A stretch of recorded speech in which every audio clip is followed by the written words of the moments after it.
Greetings and welcome to the Pampering Myself podcast, an advocacy for self-care.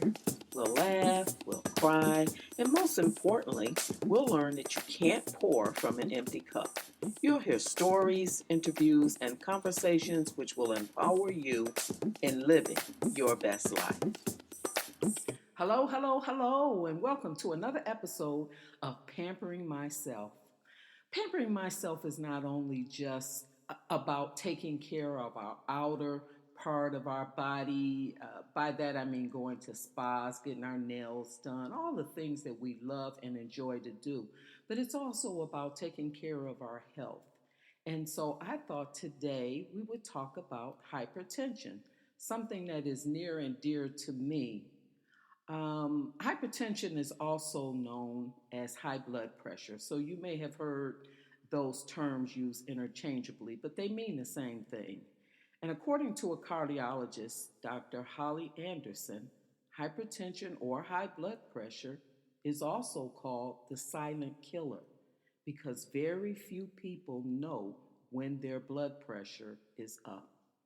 And according to the findings for the CDC, that's the Center for Disease Control, high blood pressure is also known to be the silent killer. And so that's what our topic is going to be about today, which could account for the high numbers of people who suffer from heart disease and strokes. But I guess you can say I'm one of the lucky people. I was diagnosed with hypertension when I was 15 years old. My parents took me to the doctor because I was complaining about frequent headaches. Now, oftentimes, it is believed that children may have issues with their sights. Maybe they need glasses when they get these headaches, especially at a young age, because we think children shouldn't be getting headaches. But headaches are always a sign of something that is wrong.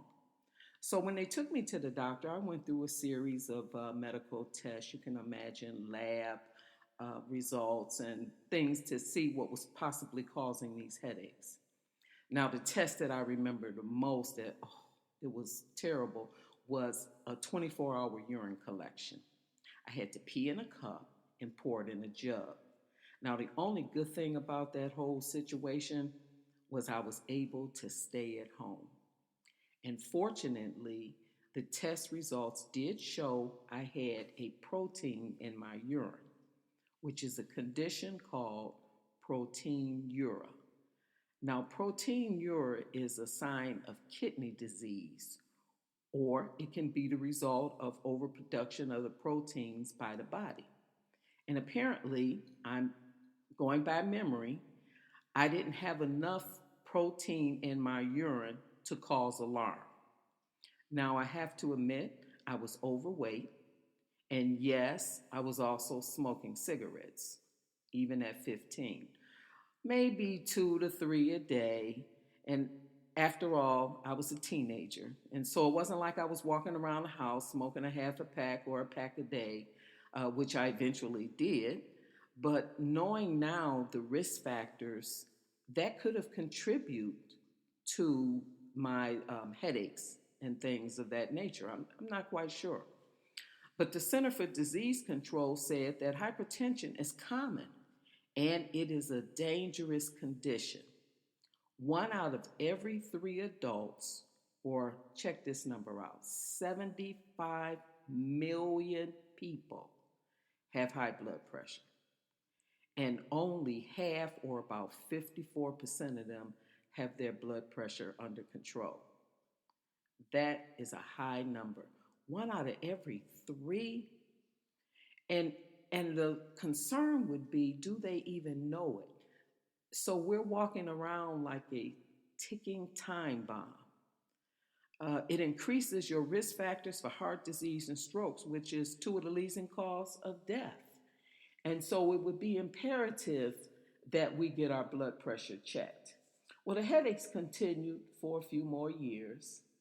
And I would just take over-the-counter medicine, to relieve the pain, Tylenol, etc., whatever it was. But I can recall some times when my head was hurting so bad that I could hardly see. and I would just lay down to get rid of it. And most often that would help. Sometimes it would, and sometimes it wouldn't. Now, I was in, ironically, a nurse's training program in high school. And in my senior year, I was assigned to Harper Hospital for co op training. You know, when you're in these go to these trade schools, which Murray Wright was a trade school, they often send you for co op training to get experience in the area you were in. And so I was assigned to go to Harper Hospital. Well, back then, we were known as candy stripers. And maybe you know about candy stripers, maybe you don't. That's really irrelevant. But I had to take a physical. And when I took the physical, it came back as not passing. And that's where the issue of my blood pressure came back up. It had been about a 2 year span where nothing apparently happened. I wasn't putting on any medications or anything of that nature when after taking those tests when I was 15 years old. I guess somebody dropped the ball. I didn't go back to the doctor anymore, and I don't know. I'm guessing that my parents were probably told that if I lose some weight, exercise more, that maybe my blood pressure would go down. But I don't know what happened. In any case, I didn't pass that physical.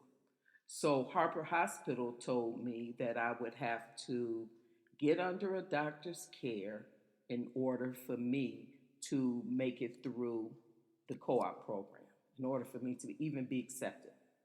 Well, that's a story for another time.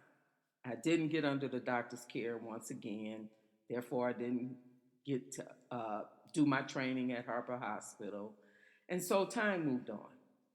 So, fast forward to 2 years after graduation when I applied for an office position at the same hospital, Harper Hospital. Yep, I still had to take that physical, and once again, I failed. Now, only this time I made that doctor's appointment and got on a treatment plan because that was the only way that they were going to hire me. So I got the job, but I didn't stay on the treatment plan. Yeah, well, here I am. I'm 21, 22 years old. What do the doctors know? I stopped taking it. Headaches continued. I continued to take Tylenol, Excedrin, or whatever to get rid of them. They weren't as frequent as they had been in the past. It could have been because I was under less stress. I don't know what type of stress I was under at 15, but I don't know if it was stress related then or it turned out to be stress related. But there are a lot of things that could cause high blood pressure. But the most important thing is a treatment plan. So they got worse. And when my mother died, I think they even accelerated more because the responsibility that I had at the time just seems to be overwhelming. So finally, I decided I had enough. I went back to the doctor, and he told it to me this way: you are literally cutting years off of your life by not taking your blood pressure medicine. I can't make you take it, but if you want to live, you better. Wow. Imagine being told that. Those words resonated with me because it dawned on me that I was really committing suicide, self destructing by not taking my medication. So I did a little research. Uh, let's say online activity was not all that great. I was given some pamphlets in the past. I used to just toss them to the side in the car. But I began to read them and find out all the things that could affect my internal organs. And kidneys, of course, was one. And then I thought back to when I was 15 years old and they talked about the protein in my kidneys. And it just scared me because at that point, I began to think, yes, I, I could I could cause a big problem by not taking my medication or not being on the treatment plan. So from that day to this, I don't play with my medicine. Now, back to the CDC, it says it can damage your health in so many ways, damaging organs like your heart and your brain. But there are ways that you can control your blood pressure and protect your kidneys. Now, I've been on medication for 40 years. That is an awful long time. And the concern with being on medication at that point was that the medication itself could do harm. Fortunately, all my lab work comes back great. I still continue to take my blood pressure. I'm not under any direct stress that would affect me on an ongoing basis because some stress is going to come. Does not bother me. So I have found ways to try to keep my weight under control, to eat proper. I'm not saying I'm 100% because none of us can really be 100% all the time. But looking for ways to be able to keep that under control is important, and it's a part of my daily life. So Diva, which is also a kidney center, recommends that you eat in certain foods to protect and restore your kidneys to health. And these are things that you can cook with naturally or that you can eat raw, such as bell peppers, cabbage, cauliflower, garlic. We've heard for years that garlic's good for your blood pressure. Onions. Oh, I love onions in everything. Apples, cranberries, blueberries. So I've come up with this plan now because of I don't necessarily eat as often or as much as I probably should when it comes to vegetables and fruits. What I've committed to doing is one smoothie at least 5 times a week. One a day, 5 times a week. And it contains my green vegetables, which would be either I switch it up, it would be lettuce or spinach, kale, something of that nature. I put that in a container. I put ginger in there. I use coconut water instead of juices. I put frozen fruit, and that includes my cranberries, my blueberries, and more importantly, bananas. I remember back in the day, I used to tell my doctor, I can't eat no bananas when my potassium was low, because of course there's a potassium issue when you take diuretics. And I take diuretics because of the blood pressure medicine. And so it was stripping the potassium out. So I had to keep my potassium levels high. So then I got on potassium pills. And the goal here is to get off all of that and to maintain healthy levels. But in the meantime, working towards getting healthier, monitoring. So I'm not going to give you numbers here, what is to be high and what is to be low, because some people have low blood pressure. What I'm suggesting is that you monitor. I do have a monitor. Find out what is a good blood pressure level for you because we're all different. My numbers might seem high to one person and might seem low to someone else, but there is a normal range, and I'm not qualified to give you that range. Seek that information from your doctor and then purchase a monitor for home. And when you do that, take that monitor to the doctor's office and have them make sure it's calibrated equally so that you're not getting a false reading. I remember when I was going back and forth to the doctor, which I still am every 3 months, and she was taking my blood pressure, and we would get in there, and she would say, your blood pressure's kind of high. And I said, well, I don't understand that. She first chalked it up to white coat syndrome. That's whenever you see a doctor, you get a little excited. No, I told her my blood pressure was high from sitting out there in that lobby. That's why my blood pressure was high.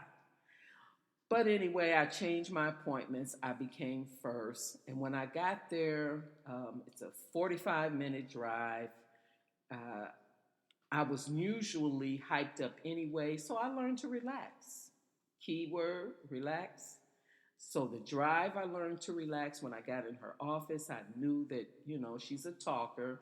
So I knew that there was going to be some timing issue. I no longer let that bother me. And then my blood pressure began to be normal. And we also noticed the cup, depending on whether she used the small cup or the large cup, would depend on how my blood pressure was read. So there are a lot of factors that can change it, which is why I suggest you take in your personal blood pressure equipment because they want to make sure. So when I was telling her that I document my own blood pressure at home, she didn't believe that it was the same. So she requested that I bring it in, and we tested it, and the numbers were identical. And this was an over the counter from a CVS store where I purchased my blood pressure reading. And so it made things a lot different. So you want to change your eating habits. You want to make sure you check your blood pressure. And please do those physicals. As I said, I was 15 years old, trying to tell someone in their 20s that, they need to go to the doctor. I know it was difficult with my daughter, my nieces. Oh, we young, old people experience that.